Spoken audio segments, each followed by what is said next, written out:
Hi guys, today we're going to be talking about tendon pain. And now, if you're having tendon pain, it's maybe that you know it's a tendon because somebody's told you, right? You've been to a physio or an athletic therapist or chiropractor and they've said you've got tendonitis or tendinopathy or tendinosis.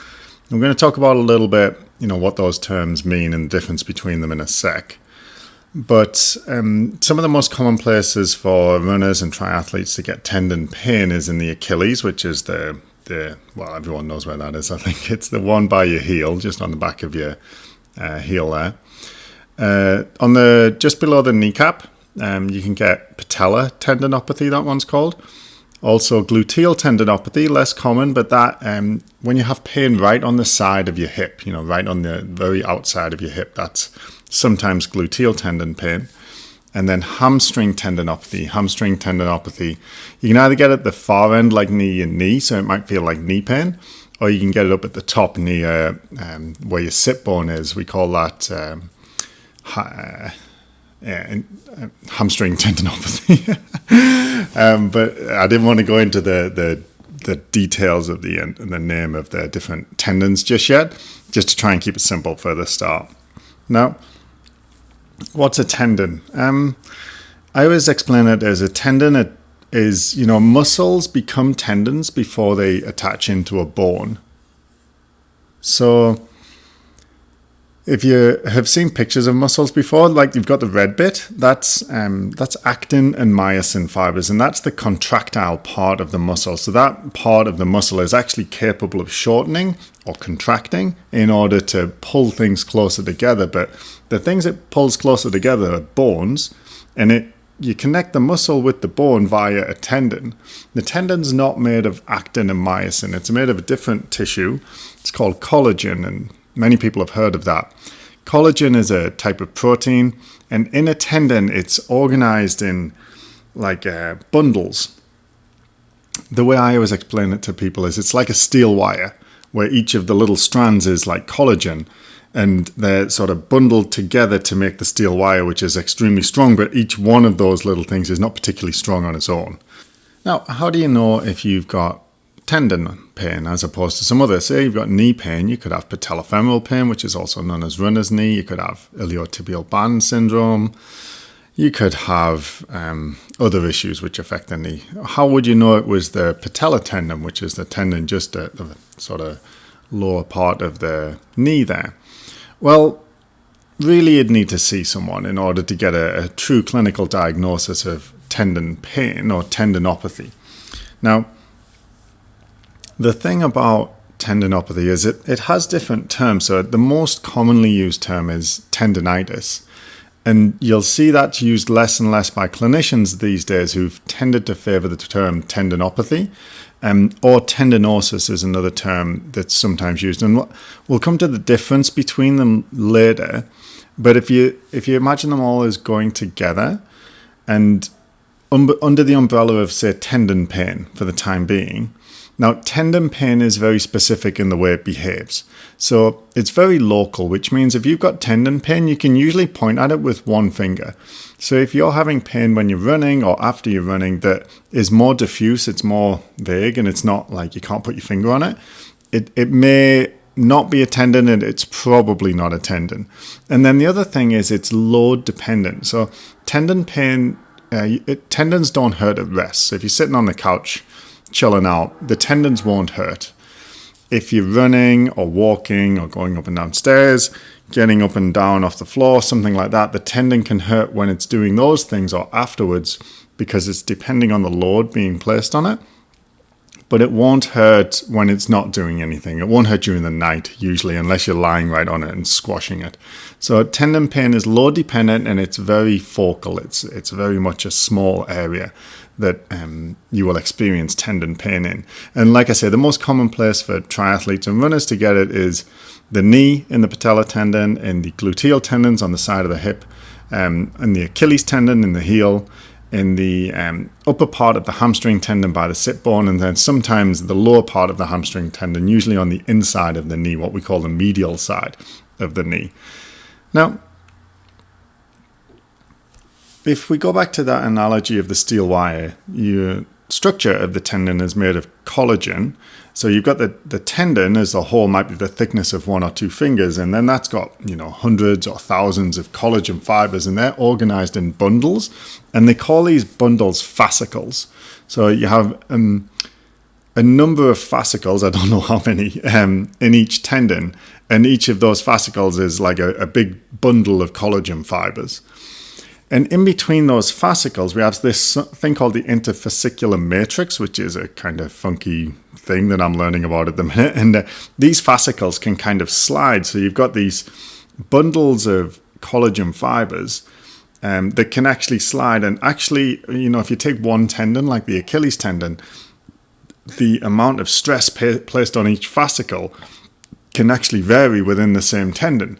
So you might have some fascicles of the tendon that are put under more stress than others, and that might be relevant when we come to describe some of the pathology and that kind of thing. So what happens when we have tendon problems? So if we talk about this in 2 different ways, we can talk about the fact that tendons hurt sometimes, and we can talk about the fact that tendon structure changes sometimes. And these are actually distinct entities when we come to sports medicine. Things that are structurally different on MRI or ultrasound scan don't always hurt.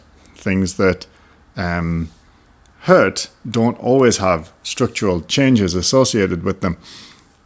In tendons, it's actually a little bit more reliable. Most people who complain of tendon pain, who would meet that definition that I described earlier, where they've got that local pain that hurts when they're running or using it, load-dependent pain, they actually will show signs structurally on their ultrasound scan of what I would call tendinopathic change or structural change within the tendon.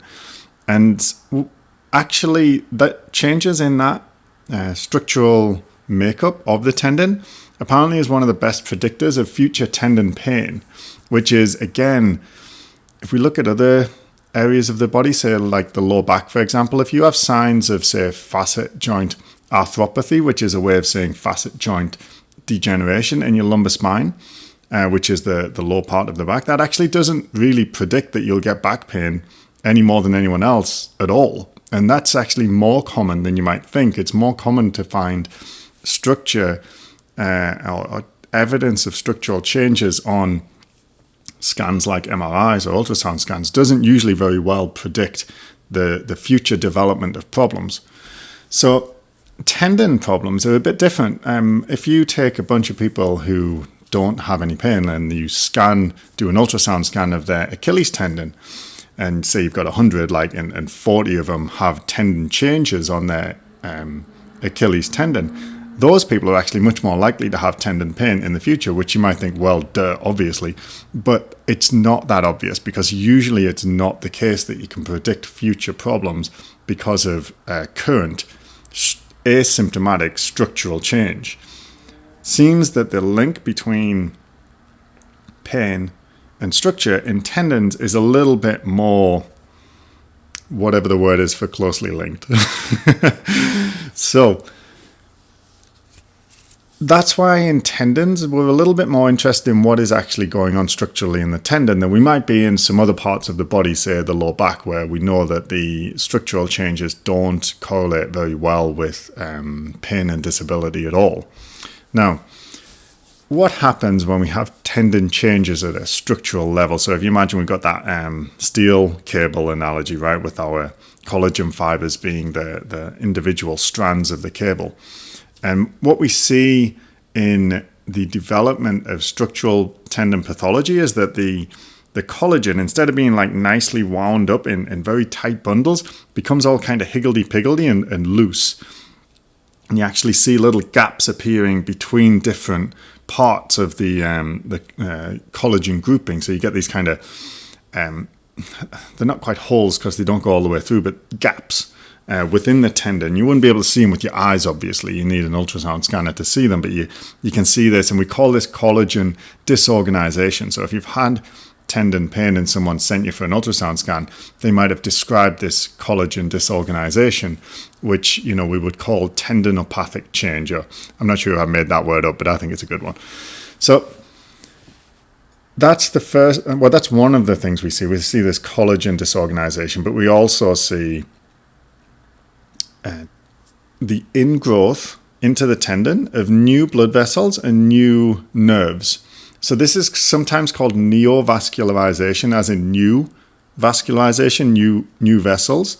But it's sometimes called neurovascularization to refer to the fact that you have nerves and blood vessels growing into the tendon. And we're getting a little bit in the weeds here, but I wanted to explain this because, if you're listening to this podcast, you might have had some trouble with your tendon. You might have had an ultrasound scan and you've got the results and it says collagen disorganization, neurovascularization. That's what these things mean. It means that we're seeing some evidence of structural change within the tendon.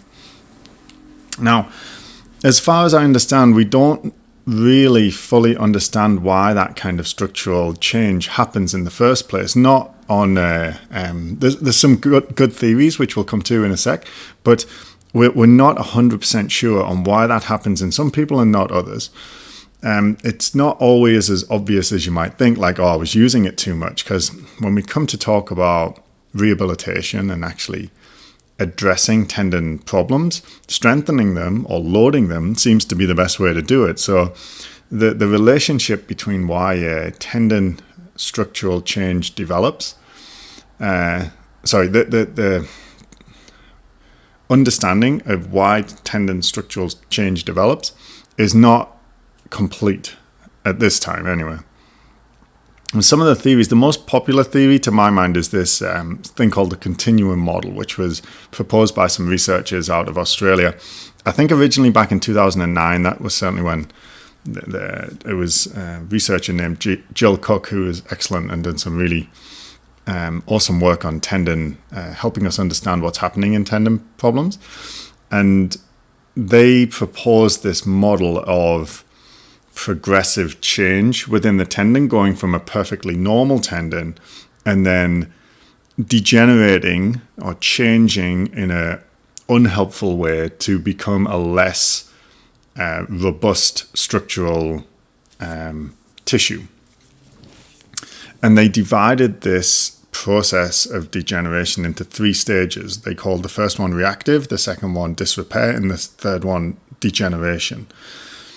And we're basically describing degrees of severity there.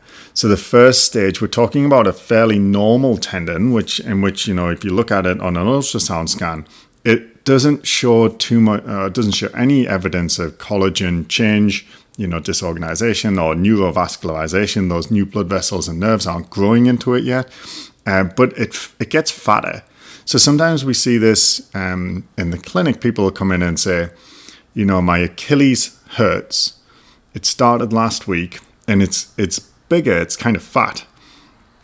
And you can actually see it if you look at the Achilles tendon, because it's just because of where it sits in the body, it's very easy to see, like right around it. And you'll see this big bump like right in the middle of it. It actually gets fatter. And what's happening there is the tendon is actually, it's not fluid swelling, although it is pulling fluid into the actual cells of the tendon, but the tendon is doing that to make itself fatter. And it's doing that because it wants to increase its cross-sectional area. Because if it increases its cross-sectional area, then there's less stress per unit of cross-sectional area. I think I've said that right. And that will mean that it can tolerate the stress being placed on it a little more easily.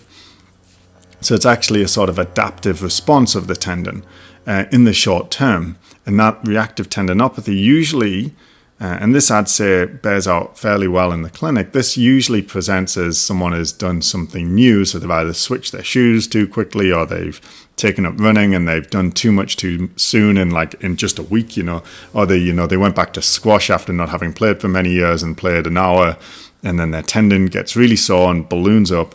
And we call that a reactive tendinopathy. But the key thing there is it's reversible, because the tendon hasn't actually really degenerated at all. It's just kind of fattened up. And if you leave it alone for a few weeks, it'll actually shrink back down and go back to normal. So we've got a normal tendon that is painful, but it's otherwise structurally normal. The next stage, if along the continuum, would be actually changing to, instead of just having that reaction, you go on to then have changes in the collagen. And it's believed that this is because too much stress is being placed on the tendon for a prolonged period of time. And that's leading to collagen breakdown, which is where the collagen becomes all higgledy-piggledy. I don't know exactly why that happens. And new blood vessels and nerves grow in the tendon. I don't know why that happens either.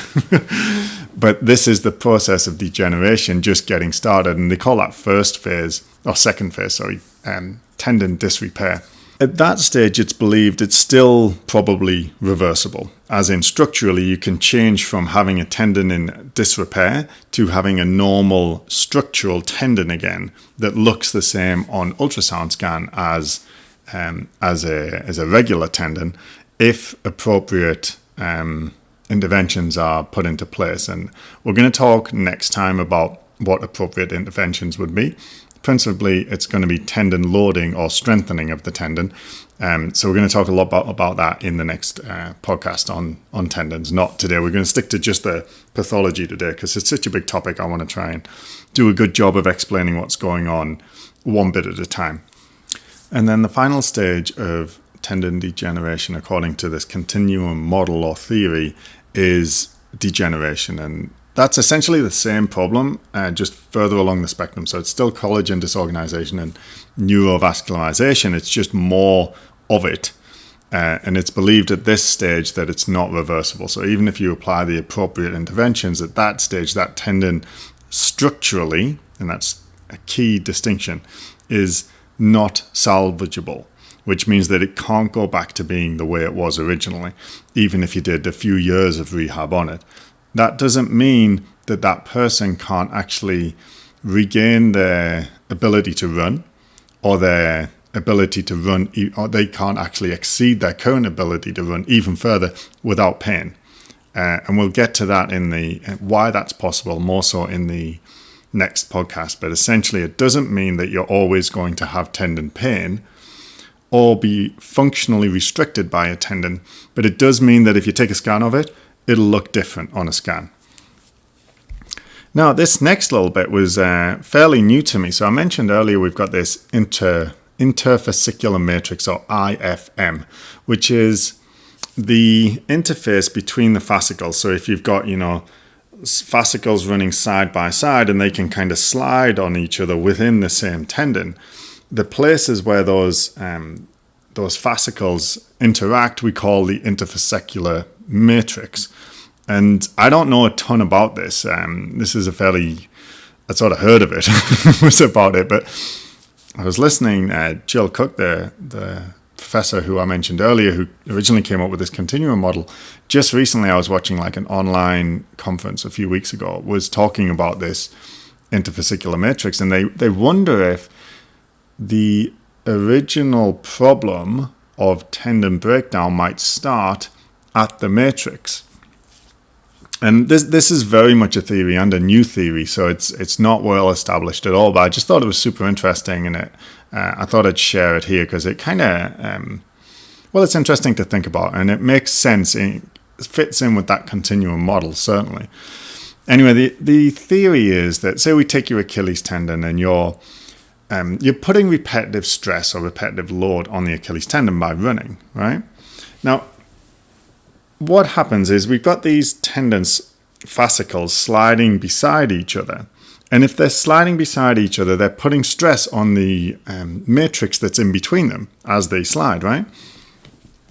I think if I understand correctly, that interfascicular matrix is helpful in giving our tendons some of their recoil. So tendons have a lot of recoil, actually. If you're running, I believe it's about 30% of the propulsive forces generated just by rebounding your tendons. So we're only doing 70% of the work for each step.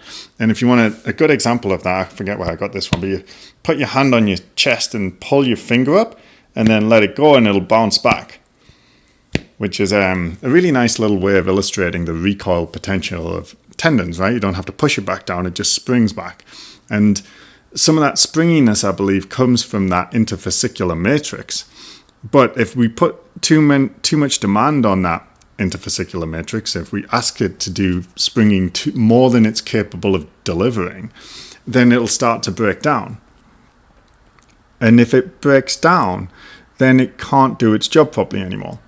But the tendon will still be being asked to tolerate stress, and it'll have to go somewhere because you're still going to keep running. And that's when it'll start to go into the collagen fibers themselves within the fascicles. Those are those bundles of collagen fibers.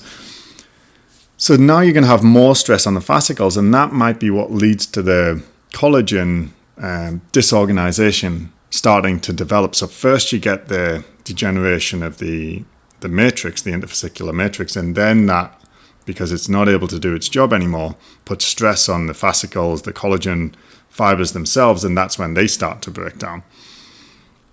So, interesting little theory. It'll be interesting to see how that's developed over the next few years. But if we come back to the naming, now that we understand a little bit about what's going on, at least structurally, right? So I haven't talked at all about how this relates to pain, but we will get to that next time. But structurally, originally we called tendon pain tendonitis. And itis in Latin actually means inflammation, I believe. So it was tendon inflammation, because it was believed that what was happening was you're putting too much stress on your tendon, it's becoming inflamed, and that's why it hurts. And that would fit quite nicely if it behaved differently, but it doesn't. So if you sprain your ankle, for example, what happens is you've got this little ligament on the outside of your ankle, and if you pull on it too hard, it'll break. And when it breaks, or it'll break partially or something, when it breaks, you'll get an inflammation, right? So your ankle gets really big. And almost everyone's seen this in some part of their body, right? The inflammation comes, it gets really big. If you do nothing for the next 6 weeks, the inflammation will go down and the body will start to heal that tissue. It'll start to heal the ligament that you broke. If you do the same thing with a tendon, right? So your tendon's hurting. Number one, it doesn't swell up, not the way that the ankle does when you sprain your ankle. And we talked a little bit earlier about sometimes in reactive tendon problems, it gets fatter, but that's not the same as inflammation. That's actually fattening of the tendon cells themselves. So what happens with tendon pain is, following the initial irritation, if you leave it alone, it won't heal. The body will just kind of ignore it. So with an ankle sprain, that ligament will actually repair itself. With a tendon problem, it doesn't seem to. The body just kind of ignores it and it just sits there. So if you rest it, if you stop putting stress on it, so you stop running, for example, and your Achilles stops hurting, 6 weeks later, when you try running again, it'll actually be worse because you've been resting it. It's got a bit weaker and it hasn't healed because it's not that type of injury. So that makes it a little more tricky. So we can't call it really tendonitis because it's not just tendon swelling. And tendonitis, if it's tendon swelling, kind of implies that we should rest it and it'll get better. And we know from the research that doing things like rest, ice, anti-inflammatories, it just doesn't help. The problem remains. It doesn't go away. If anything, once you've rested a few weeks, it'll be a little worse because the tendon is weaker at that point.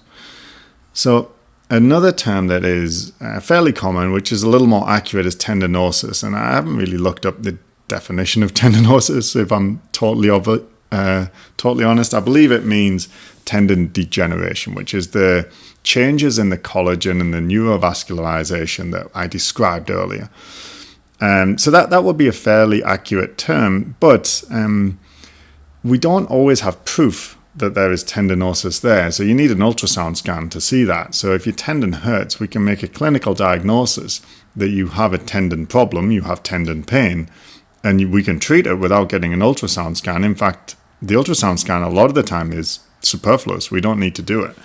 So another term that's become a lot more popular in recent years, which is the term I prefer, is tendinopathy. And tendinopathy, I believe pathy means like pathology or even maybe suffering.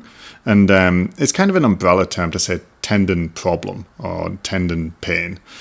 Tendon problem, sorry, be more accurate. So tendinopathy is sort of my preferred term. And tendinopathy would encompass everything within that continuum model, right? From reactive tendon pain, which is that short-term normal tendon that just gets irritated, through to the disrepair, which is the disorganization changes and disorganization seen within the collagen on ultrasound scan, through to degeneration, which is the same process but more developed.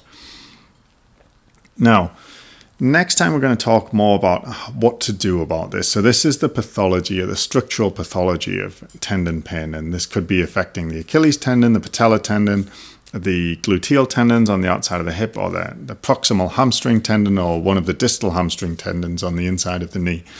The pathology, the structural change is similar in all respects. It can affect the upper limb as well, but we're not going to talk about that because it's not as common in triathletes, although it's quite common to see it in the shoulder, in the rotator cuff. So if you're having shoulder pain with swimming, you might have a tendinopathy in your rotator cuff. So they're the different places it can affect. And just to kind of recap, if we're thinking it's a tendon problem, number one, it's only going to hurt if you're using it, right? We have load-dependent pain. And number two, it's going to be local. It's going to be a small area of pain. You're going to be able to point to it with one finger. It's not going to be diffuse and vague, right? It's going to be one place that you say that's where it hurts. So if you have those symptoms, you might have a tendon problem. And if you do, then it's likely there'll be some structural changes, and those structural changes will take the form that I described through this episode. And so next time we'll talk a little bit more about the rehabilitation. What do you do if you've got tendon pain? So hopefully now you've got a little bit better understanding of, what tendon pain is, what's happening at a structural level. And next time we're going to talk about what you can do about it, because none of the tendon changes that I've described today none of them are like a life sentence. So if your tendon hurts when you run, that doesn't mean that you have to stop running. There's actually very good evidence that we can rehabilitate it to the point where you can run usually as much as you want. And certainly in my clinical experience, tendons respond very well to rehabilitation if you're diligent and if you do the work over a period of weeks and months. So there's lots of reasons to be hopeful. And we'll get into some of the evidence for the different treatment methods and what is the best way to approach it next time.